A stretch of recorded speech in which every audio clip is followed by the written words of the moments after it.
Welcome back नाजरीन। हम बातचीत कर रहे थे इमरान खान साहब के लॉन्ग मार्च के दूसरे मरहले के हवाले से,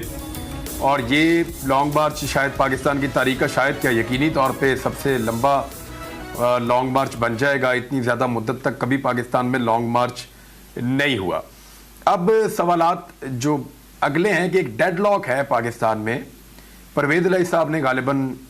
DHA में एक शख्सियत से जिनका सियासत से और इस्टेब्लिशमेंट से कहीं से कोई ऐसा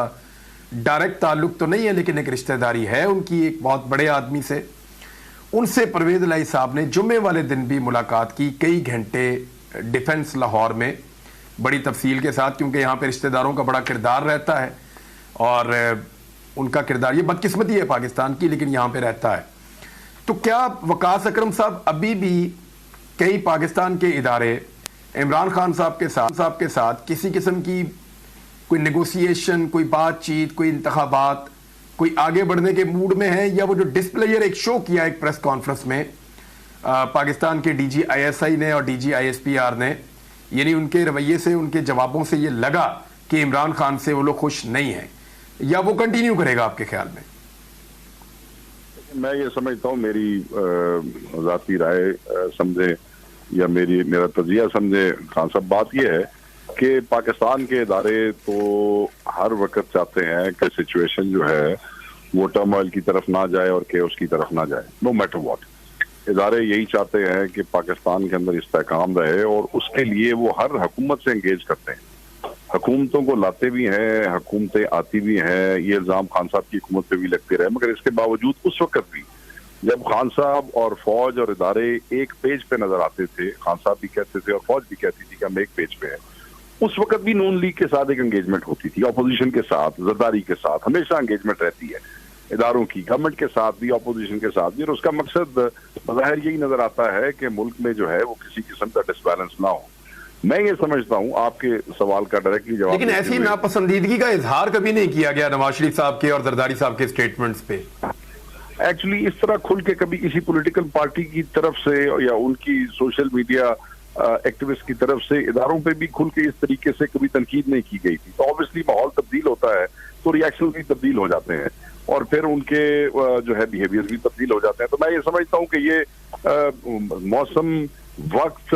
और उस जिद्दत के हिसाब से चीजें, सियासी एक्टिविस्ट जो है, सोशल वर्कर्स, पॉलिटिकल वर्कर्स, उनकी तरफ से भी और इदारों की तरफ से भी रिएक्शंस ऑब्वियसली वो चेंज हुए हैं टाइम के साथ साथ। तो मैं समझता हूँ कि अगर आप उसको उस नहज पे देखें तो वो उसी तरह बनता था। मगर जो आपके सवाल का असल जवाब जो है वो ये, मैं ये समझता हूँ कि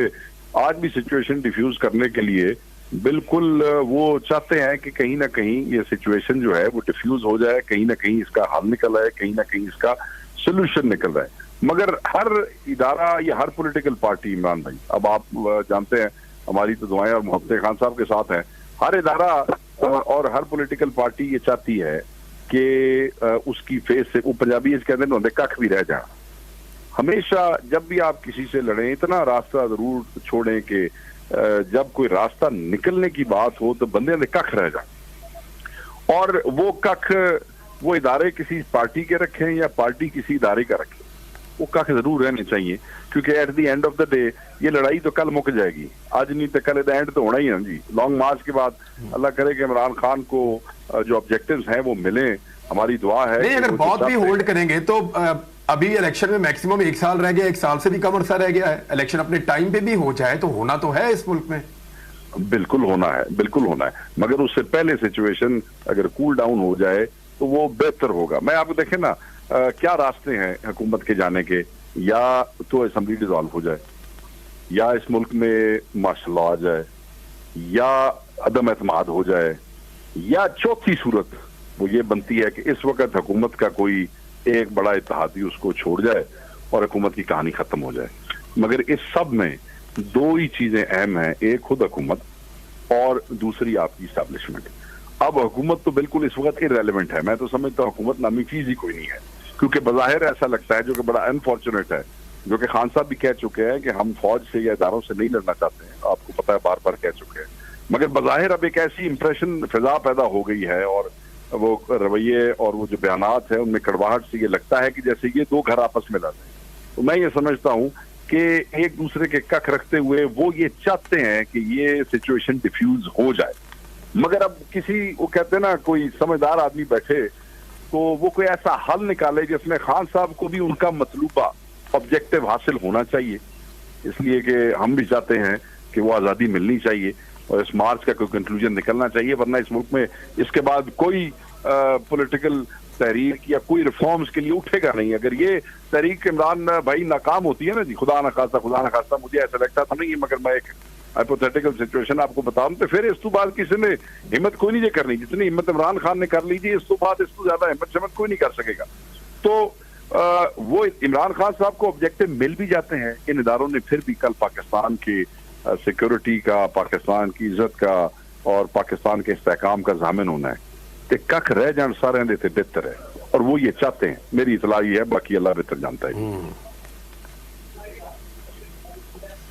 जी आरिफ चौधरी साहब, अब मुकदमा अगर दर्ज नहीं होता तो केस तो कमजोर होता चला जाएगा, और कल जो वकील है मुलजिम का या मुजरिम का, वो ये कहेगा कि जनाब इन्होंने जानबूझकर फंसाने के लिए किया। बहुत सारे एविडेंसेस वहाँ मौके से गायब हो रहे हैं। इतनी सारी गोली चली है और एक आदमी के पिस्तौल से सिर्फ 8-9 गोलियां निकली हैं और 13 बंदों को वो लग भी गई हैं, और हर बंदे को किसी को 2 लगी हैं, किसी को 4 लगी हैं। How is it possible? यानी इसकी इंक्वायरी, तफ्तीश ये किस तरफ जा रही है? FIR भी दर्ज नहीं हो रही है। इस मुकदमे का कोई वाली वारिस बनेगा या ये खत्म हो जाएगा ऐसे ही? ये मुकदमा, इसका अंजाम बिल्कुल सियासी होगा। इसका अंजाम कभी भी उस तरह का मंतकी नहीं होगा, क्योंकि हमारे यहाँ ये लफ्ज कि इसको कैफरे किरदार तक पहुंचाया जाएगा, मंतकी अंजाम तक पहुंचाया जाएगा, ये इमरान साहब ये सारे के सारे लफ्ज जो हैं बिल्कुल बेवकूफ़ हो चुके हैं। इनकी कोई हैसियत नहीं, हर शख्स को मालूम है। ये जो डिले लॉजिंग FIR है, ये भी एक ऐसी चीज़ है कि बाज़ औक़ात मैं हैरान होता हूँ 40 साल की इस प्रैक्टिस में, इसको जब देखता हूँ तो मुझे अजीब लगता है कि जिस मुल्क में एक शख्स FIR दर्ज, ये तो अब आपको फॉर्मर प्राइम मिनिस्टर नजर आ रहा है ना, हर रोज लोग धक्के खा रहे होते हैं, कई दिन तक उनके कत्ल हो जाते हैं, पड़े हुए होते हैं, पुलिस मुकदमा दर्ज नहीं कर रही होती, और उसके बाद जब अदालत में केस आता है तो डिले इन लॉजिंग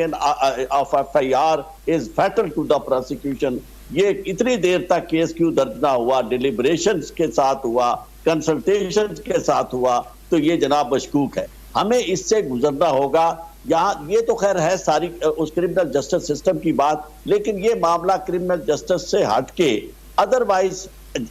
मामला हमें इसको देखना होगा। एक बात जो मैं आपसे शेयर करना चाहता हूँ, वो ये कहते हैं कि उजरे गुनाह बदतर अज गुनाहस्त। आज मैं देख रहा था कि वो लोग जो आकर डिफेंड कर रहे हैं हुकूमत को, यानी हुकूमत को तो खैर क्या किसी ने डिफेंड करना है, वो जो बयानिया है उसे डिफेंड कर रहे हैं कि जनाब देखें ये जो था, ये साइफर जो था वो आया। यानी मैं हैरान हो गया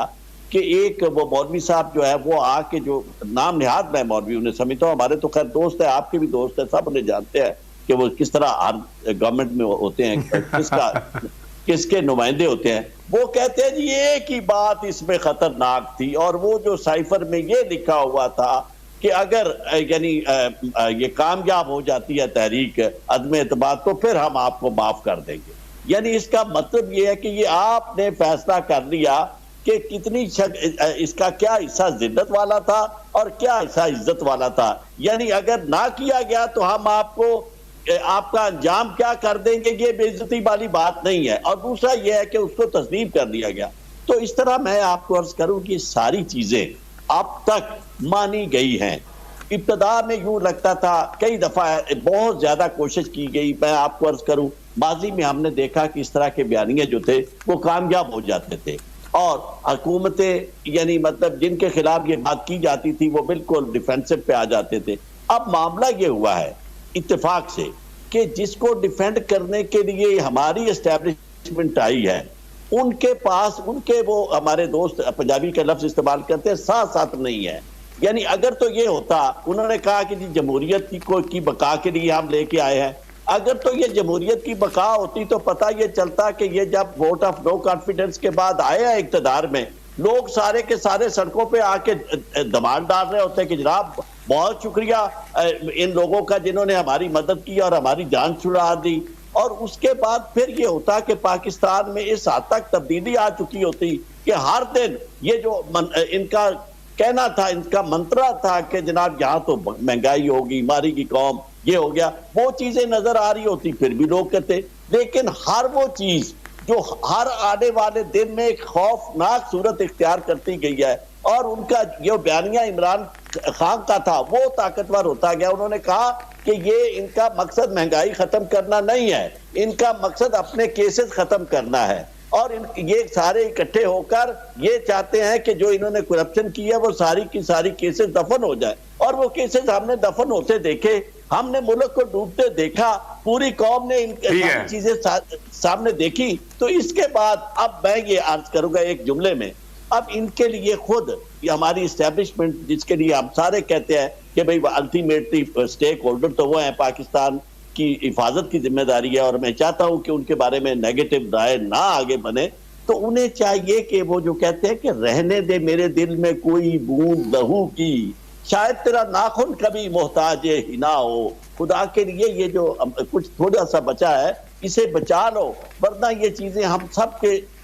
हमारा तो पहले कुछ नहीं है, लेकिन एक्चुअली जो प्रॉब्लम जो मुझे समझ आ रही है ना, एक मुझे लेनी है यहाँ पे, मैं सदाकत अब्बासी साहब से भी बात करता हूँ वापस आके, लेकिन छोटी सी एक ब्रेक।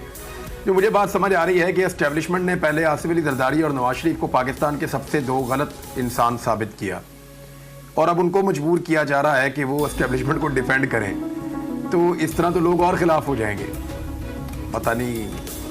कौन सोच रहा है और कैसे इंप्लीमेंट कर रहा है। ब्रेक के बाद वापस आते हैं, हमारे साथ रहिए।